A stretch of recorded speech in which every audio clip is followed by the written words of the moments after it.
Recently, I shot a video in which I was just sort of scratching the surface talking about my experience teaching philosophy and religious studies in a maximum security prison for about 6 years as my full-time job back in the 2000s. And one of the comments on the video was particularly striking. I hadn't been following the news quite so much about what was going on in Indiana. I knew things weren't going well, but I hadn't followed the news about prison education there. And what it is, in a nutshell, is it's being phased out. It's come to an end, and there won't be any more college or university classes taught in Indiana state prisons. And I'll talk a little bit about why that is and the history of it in a couple of minutes. So I wanted to, first talk about my own reaction to this. And I have mixed feelings about it. On the one hand, I can empathize with some people who see that as a good thing, or even as just a sort of provisionally good thing, given that the nation is still in an economic crisis, that the economy is still extremely tight, state expenditures and state resources are down. I can understand the motivation behind it. I can even understand the reasoning that the legislators, if they were operating in good faith, and I think some of them were operating in good faith, and guaranteed some of them weren't. It was just a campaign issue for some.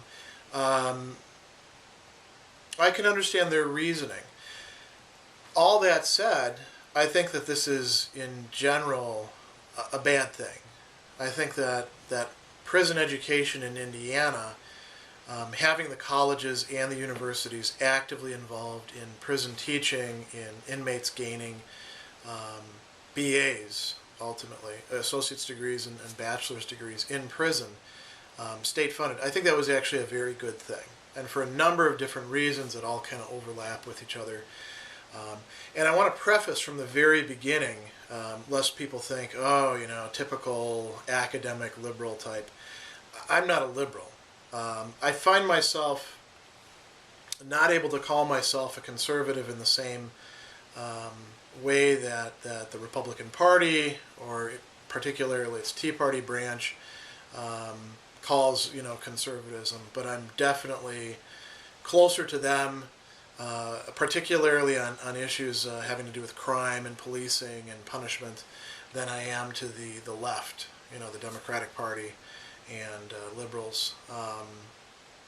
So I'm not the typical college professor. I'm kind of a law and order type of guy. I believe in old-fashioned, punishment is a merited thing and should be meted out to those who actually have done things wrong. But at the same time, there's a lot of different ways to punish. There's a lot of different things involved in corrections beyond just punishing, and I can understand and see all those sorts of things. So I'm not against what took place in Indiana because I've got some sort of preconceived liberal bias or anything like that.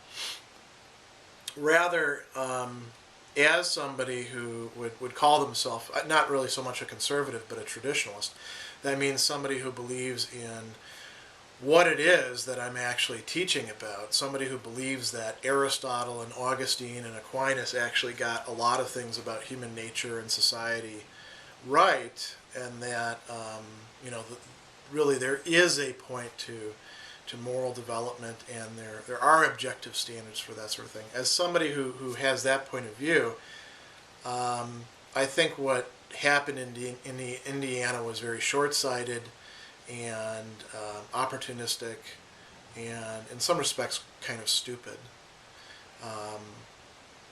So it saddens me too, because having taught in that program and having been involved with so many men who were in my classes, many of whom I got to know quite well, and some of whom I became friends with, none of whom are affected by this, by the way, because they've all got their degrees.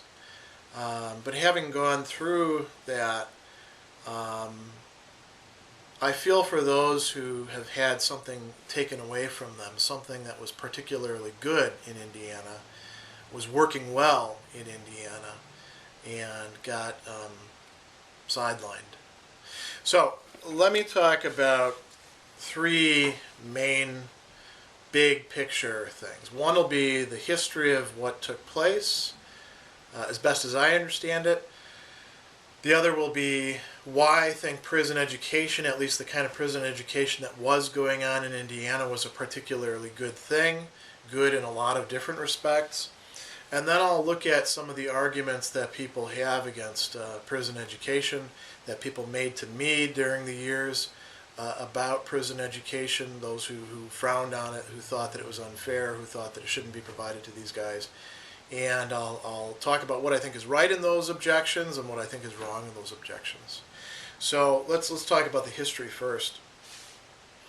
I started working for Ball State in 2002, and when I did, they already had this prison education program well underway. The prison that I taught at, Indiana State Prison, as far as I understand things, Ball State was already there for a good 15 to 20 years before I got there. So there was a long-standing program. There was a commitment. It had become part of the culture. Not only part of the culture of the prison, but part of the culture of the entire Department of Education, or Department of Corrections, and that prison in particular. And Indiana State Prison was kind of unique in that respect, in that because it was such a long-term prison, and a lot of the guys there had long sentences, there weren't a lot of people always moving in, moving out, so there was some kind of constancy there, enough for some really important communities to grow that supported education. The first real worries about what was going on started happening in the late 2000s.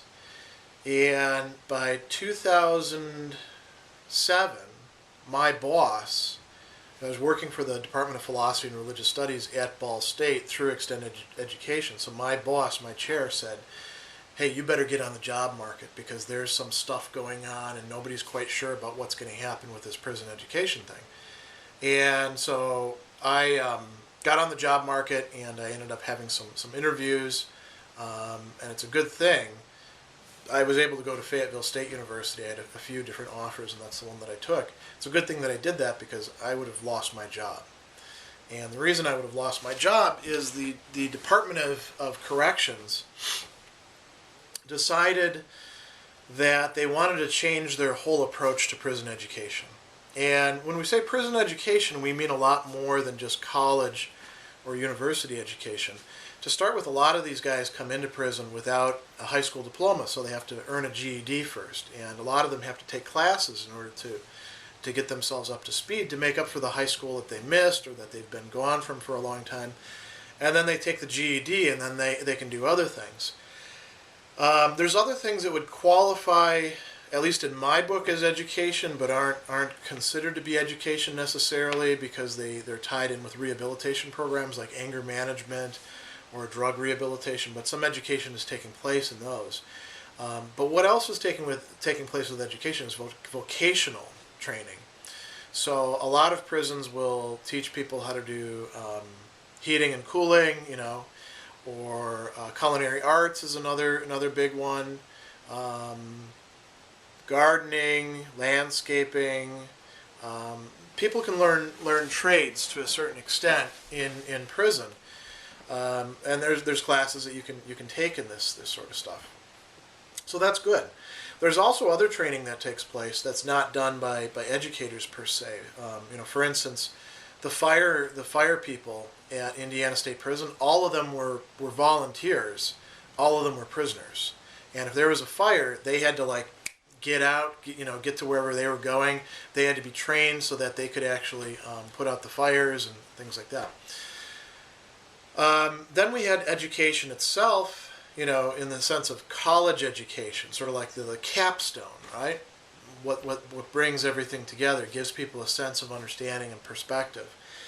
And what the DOC decided to do was to move away from these 4 years bachelor's degrees, which tended to be in things like, general studies, but with a lot of liberal arts and social sciences components.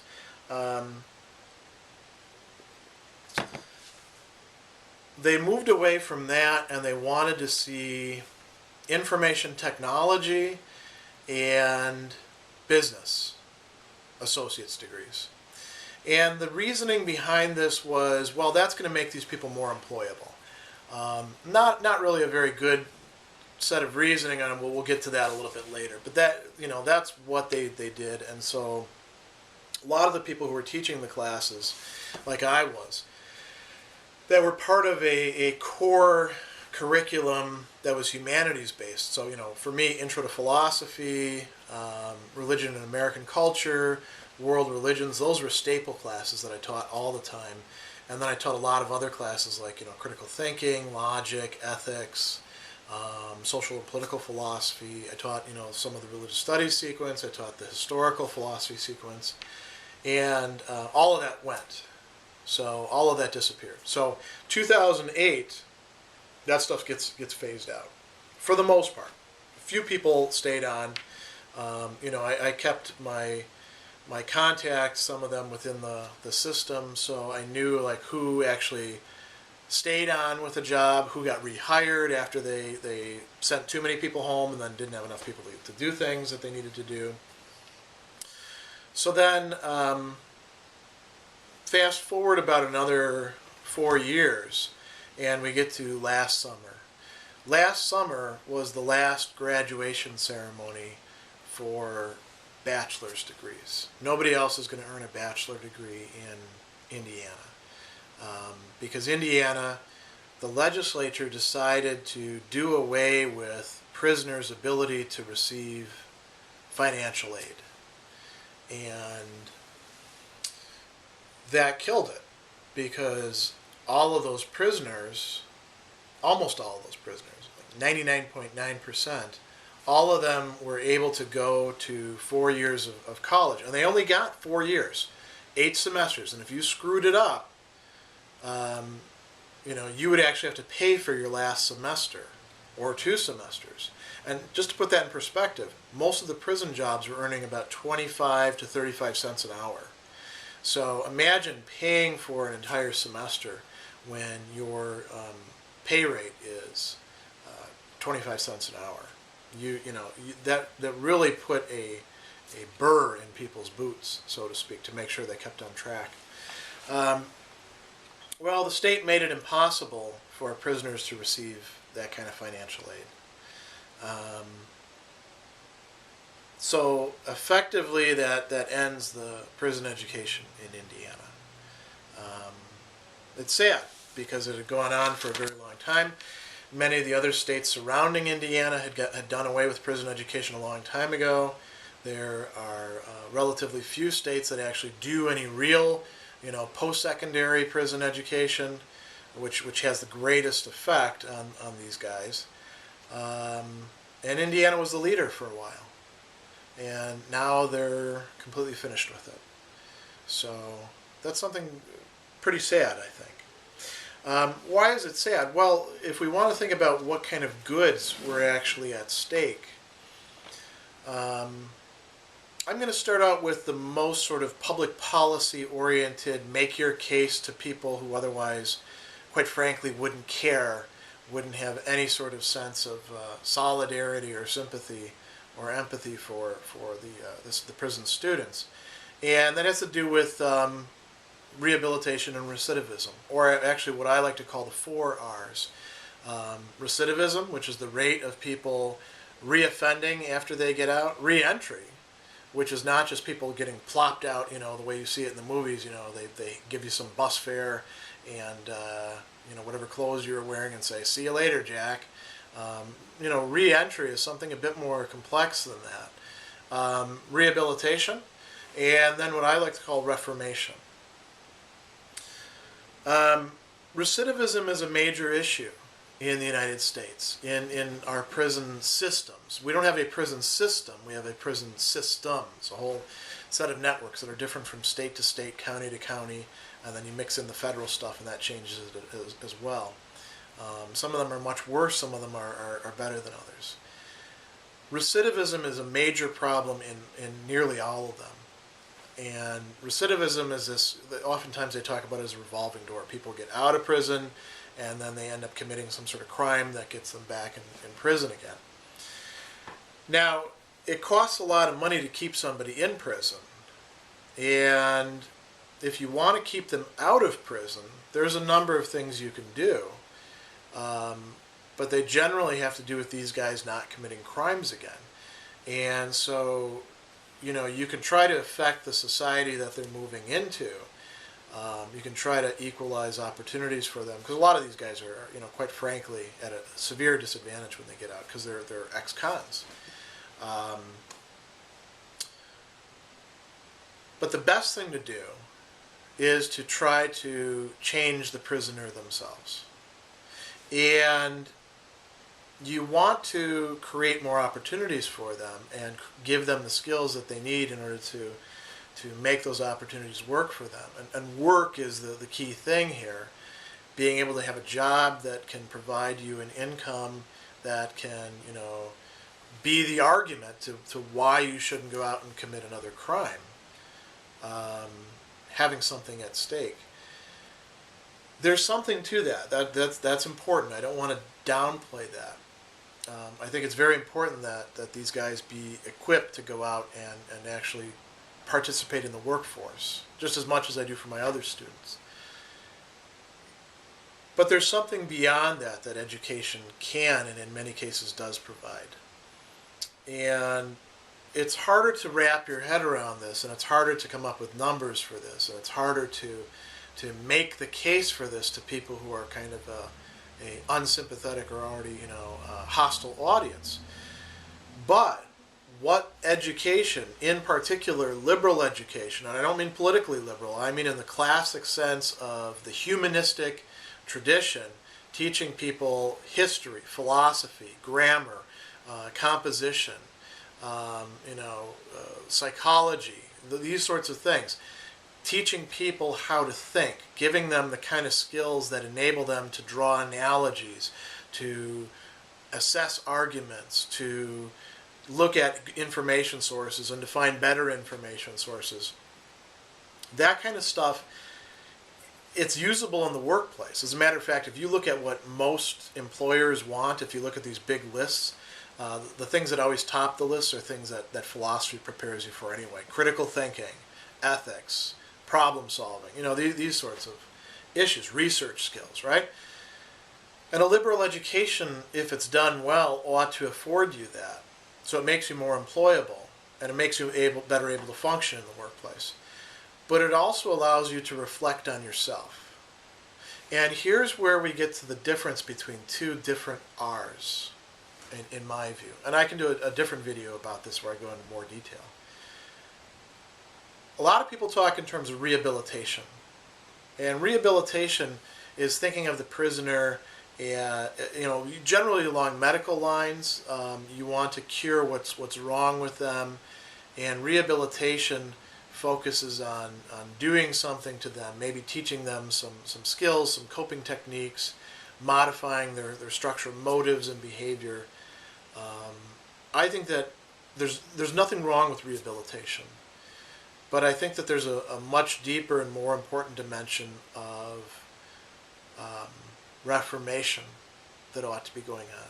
And I've seen that actually taking place, not, in one single class, but over a curriculum. And I've seen that taking place not because the curriculum itself did that to the students, but because the students grasped what was in the curriculum and used it to sort of reconstruct what was going on with them, bit by bit by bit. Sort of like somebody taking a ship in which parts of the ship are rotten and have to be replaced. And you don't try to replace the entire ship at once. There's the famous ship of Theseus, right? You replace this section here, and now you actually can turn your attention over here and fix this part and fix this part. And gradually, you've got a ship that's actually seaworthy, that can see you through the storms and make it to your destination. That's what Reformation is. It's not just something that a system or somebody up on high imposes on somebody else. It's something that's empowering to that person who is being reformed, where they're able to act on themselves, where they are able to seize, the things that are given to them and choose to actually apply them.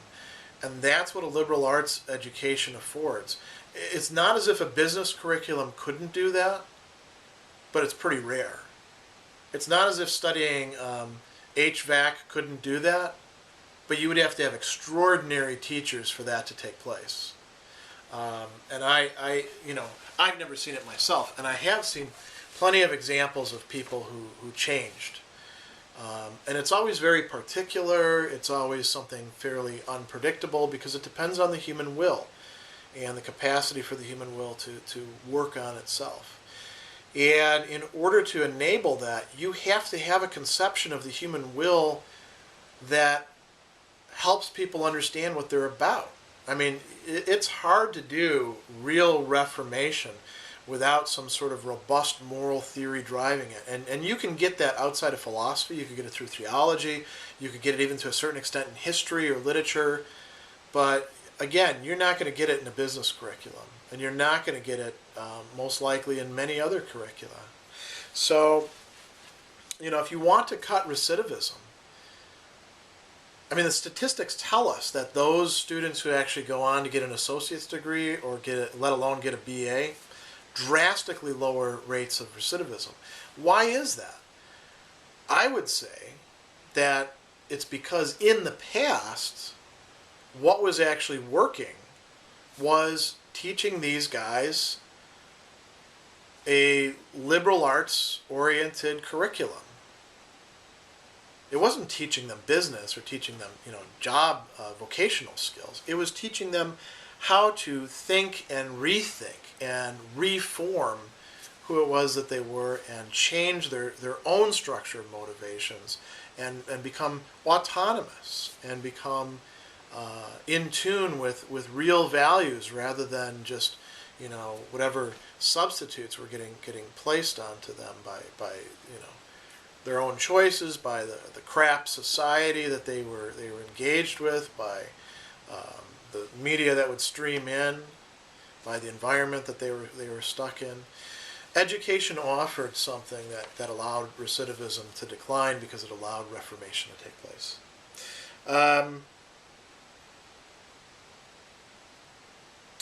There's something else that I want to talk about too, and this ties in with this notion of it being kind of unpredictable.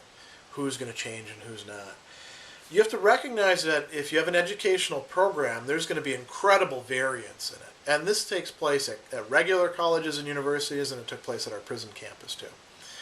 There are some guys who are going to swallow everything that they can find, try to digest it, try to make it their own. They're naturally curious. There's some guys that are like that are basically all about trying to have power and trying to make themselves into the smart guy that everybody has to listen to. There's some people who are humble and sort of unassuming, and they turn out to be some of the best students because they're very methodical. They take each little piece and put it together and build and build and build. There's some guys who got into the education thing just so they could get out of their cells and were not going to apply themselves. They're going to, sneak off to the bathroom, and hang out and, joke around and stuff like that. You have this incredibly wide range, and people change over time. Somebody goes from being some class clown jackass, that they were in the first semester to being kind of subdued and thoughtful by the third semester, and then by the fifth semester, they've actually blossomed and become a leader in discussion and are helping other guys with understanding the material. I've seen that happen. So what I want to talk about with respect to this having a lot of different variants, I think that's a good thing, and that's part of the goods of education. And I want to talk about how this plays out in terms of groups or communities, both in a kind of base, almost static sense, and then also in a time progressive, diachronic, moving through time at the same pace kind of sense. What we would call having an educational cohort. So let's start with cohorts first. Every semester that I was at Indiana State Prison, we would have a new crop of prison students come in. And these were guys, for the most part, who had earned their GEDs in the prison, and they were going to start taking these base classes, these core classes. They would have a lot of classes together. They were exposed to professors for the first time, and some of them had discipline problems. A lot of them didn't, quite frankly, at least not in my classes. And they would learn by watching each other, and a lot of learning is actually screwing up and giving the wrong answer, and then being shown why it's the wrong answer, not just getting smacked down and say, stupid, wrong answer, but actually, well, why is that the wrong answer? I mean, let's look at what the book actually says. Why does the book say this over here, and why did you end up over here? Let's figure out where the interference area is. And being in the same classroom with other guys with whom that was happening was for the most part, positive experience for these guys. They learned a lot by engaging with each other, by studying the material together, by talking about it. These guys would actually leave the classroom, and they would go back to their cells, and they would study, and they would talk about the material with each other, and they would raise questions, and they would argue with each other. Sort of thing we want students to be doing. That's what it meant to go through a cohort, and they would see each other mature over time. So there were guys that would be 5 semesters in, and there'd be another guy who's 5 semesters in, and he's acting kind of like a jackass, and they would say to him, hey, quit playing the fool. You got 3 semesters left after this one. You better buckle down and knock it out and make sure that you actually get everything out of this you can. And they would listen to each other. That was important. And I think what's going on there is a shared good.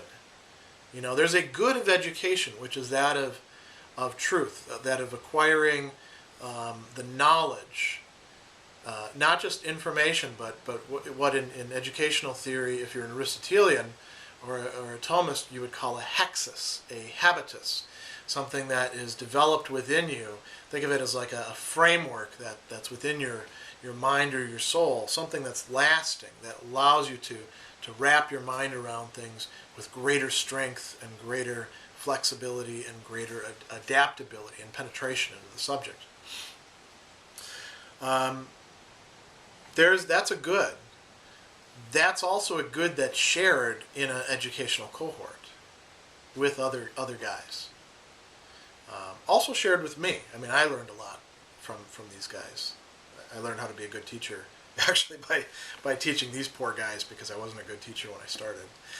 The other thing is, there was an even wider set of overlapping educational communities within the prison, within Indiana State Prison. Because there were guys who had done their college with Ball State 15 years before, and 10 years before, and 5 years before. And some of them, they finished their college and then they said, I'm not going to bother with this anymore. But a lot of them, the bug had caught them. And they were still reading Plato, or they were still reading history and discussing it and saying, yeah, the History Channel actually got this crap wrong, because the History Channel hires, a bunch of hacks that are just trying to go for ratings. Here's what actually took place. And they would communicate this with other guys, and they would discuss this, and they would argue about it. And some of them would continue to carry out research. That set up ideals for the younger men to be able to see. And they could say, this education stuff isn't just about, getting out of my cell or getting a job later on. Man, those guys' life is better than mine. There's something that they've got. And I don't know exactly how it came about, but going to Ball State at Indiana State Prison made that happen. I better go do that.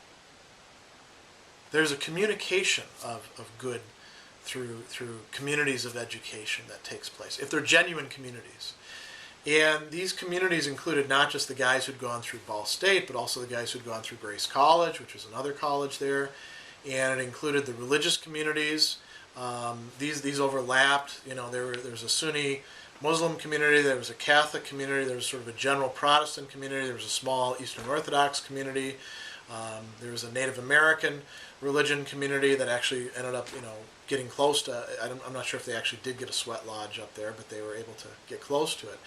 And as I got to know these guys, and as I got to know their community leaders, and as I got to interact with them, I found these communities in large part supporting my work as an educator up there at Indiana State Prison. So there were lots of different shared goods that took place. Now, what about arguments against prison education? I mean, I've talked all about these, you know, these things that took place, but maybe somebody would come along and say, I don't care about that. You know, I'm only interested in the money that this costs. Or I'm only interested in the fact that these guys are criminals. They ought to be punished. Things shouldn't be good for them. Well, you know, like I said at the beginning, I can understand and I can even empathize with some of these points. And I've argued with many, many people about this, including many of my family members. And I had to think about this myself, how I view these things. So let's take the one about unfairness first. I think this was part of what was lying behind the sentiment that led to ending prison education in Indiana, post-secondary education. The basic idea, and I see this brought up every time that I talk about prison education, is that, look, these guys violated the social contract, they violated the law, they're in prison, we're already paying for these guys to be there. That's costing us taxpayers money. Why should we be making anything nice for them? Why should we be providing them with education? I mean, we're providing them 3 square meals, which actually doesn't turn out to be true, but that's a whole different issue.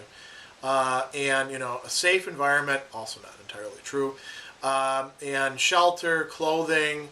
Why are we going above and beyond to provide these guys with something that not everybody else on the outside has? A college education. Well,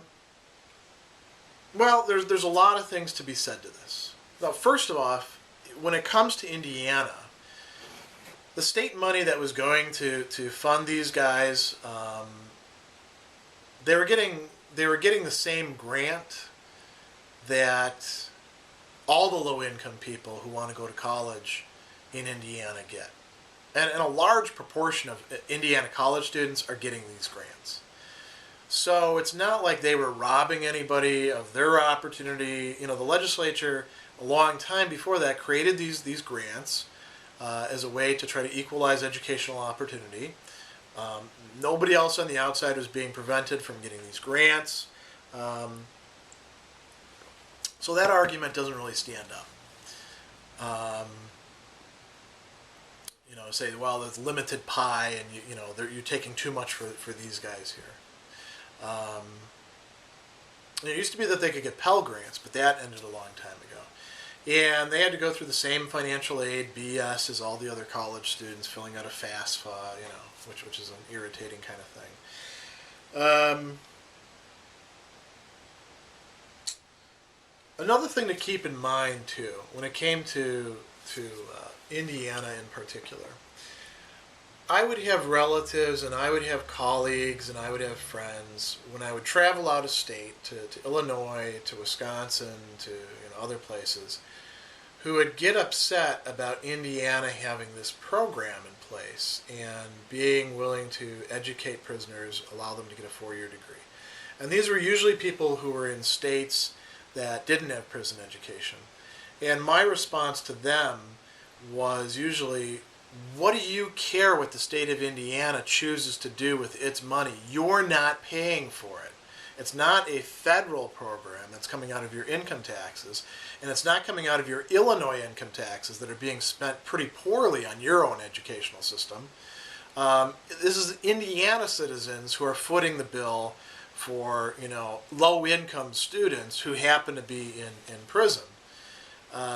What do you care? What business is it of yours? So then we get to issues of fairness. And there it's not so much about the dollars per se or who's paying for it. It's the mere fact that, look, these guys have violated basic social norms. They're supposed to be being punished. That's the purpose of prisons, isn't it? And, the response to that is, well, no, prisons actually serve a bunch of different purposes. If you look at criminology and theories of punishment, there's more than one reason why you could punish. It might be what you call incapacitation, just keeping these guys out of circulation until they can be, relied upon not to act badly, because a lot of violent crime traditionally in societies takes place among young men of certain ages, and there may be some people who you just want to take out of circulation, right? Could be deterrence. Could be that by making an example out of certain people, you keep other people out there from committing crimes.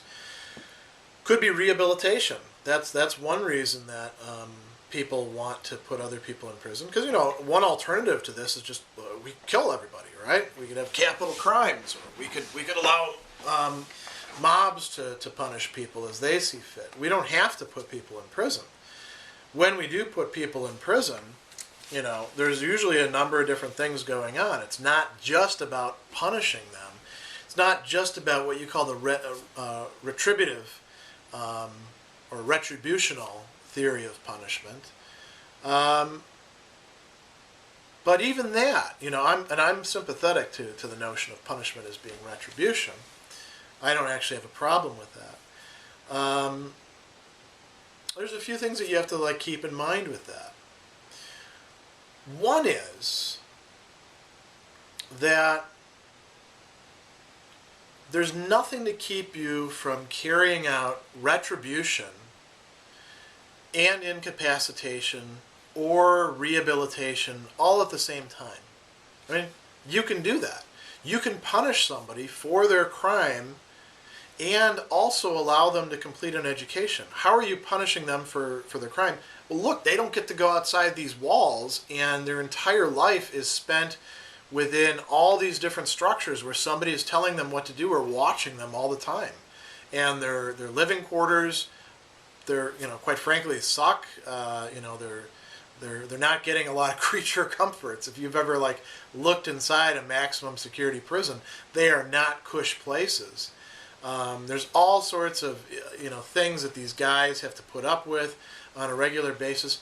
Prisons are pretty punitive, at least in Indiana. I don't know what they're like in certain states. I mean, I've only taught in prisons in Indiana and North Carolina, and I can tell you both of them are pretty punitive. They're not nice places that you'd want to hang out.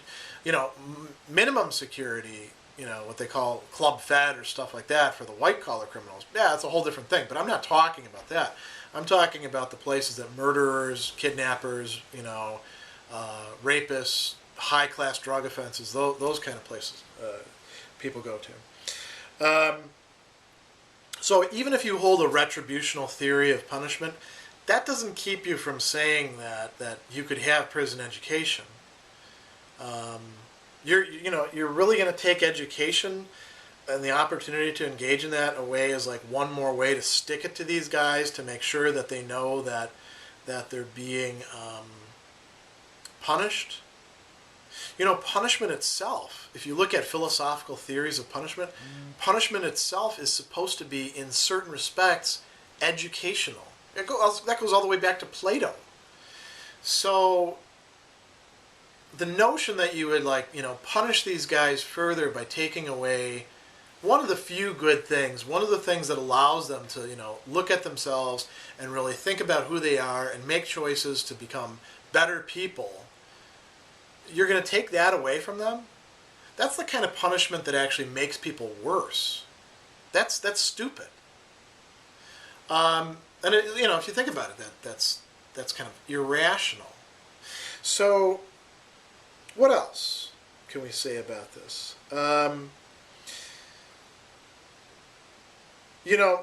The prison environment itself, because it's so Spartan and already kind of dangerous and uncomfortable, um, it lends itself very well to carrying out education, I think.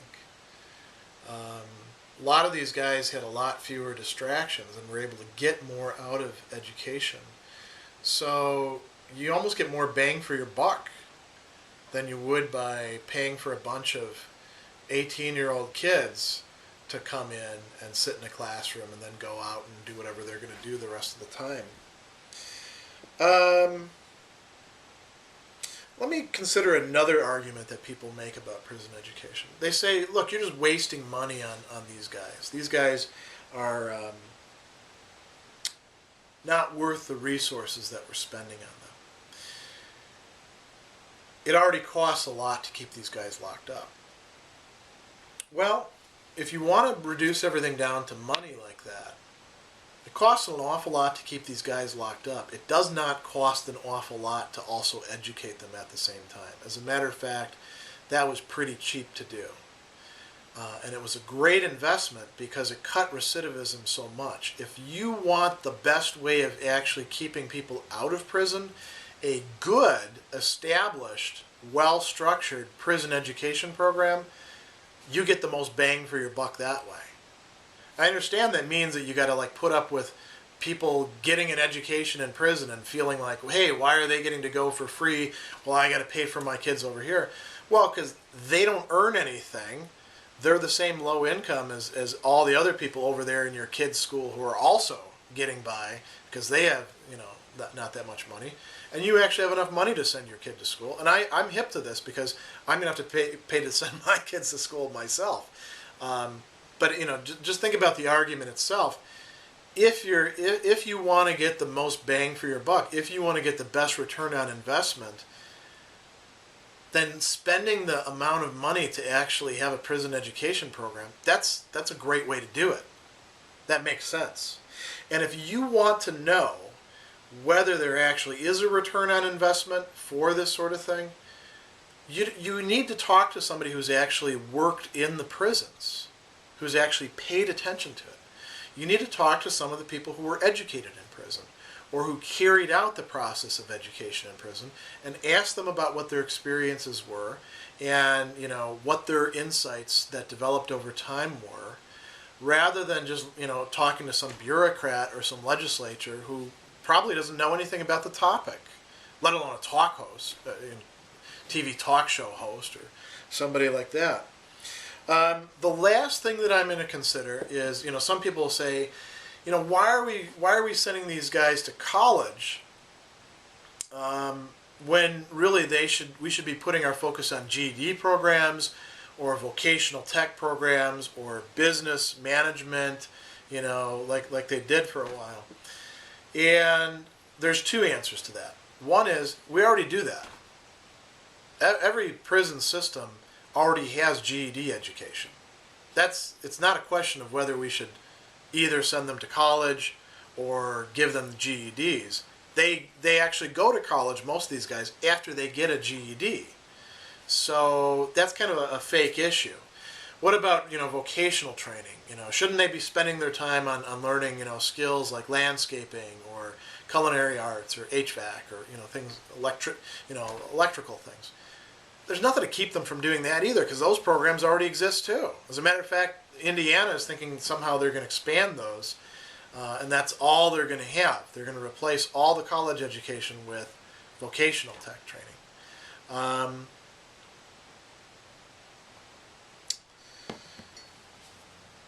Is there something, and here's what I'm going to close with, is there something that is afforded to these guys, that develops in them, that you would want to see happen in them if they were a regular college student somewhere else, and you definitely want to see in guys who committed major crimes and are being re-released into our environment and community? Is there something that a liberal arts education with a 4-year degree affords them that a GED or vocational training or a business degree or IT degree isn't going to give them? Not in every, 100% of the cases, but in a lot of the cases. Is there something there? I think there is. I saw it actually happen. I talked about this earlier in the video, but that's something for you to think about whenever people start talking about this. We shouldn't, send these guys to college and prison. If there really is something there that affords them the opportunity to change who they are, then it's a good thing that we do that. It's not just a good thing for them. I'm willing to do it just because it's good for them. It's a good thing for us, those of us who are, having all these people released from prison back into society and don't want to see them go back into prison so we don't have to pay for them. And we don't want to see them commit new crimes out here. We want to see them become reintegrated within society. I think getting a BA in a humanities-based curriculum is probably the best way to do that. So that's where I'll leave off.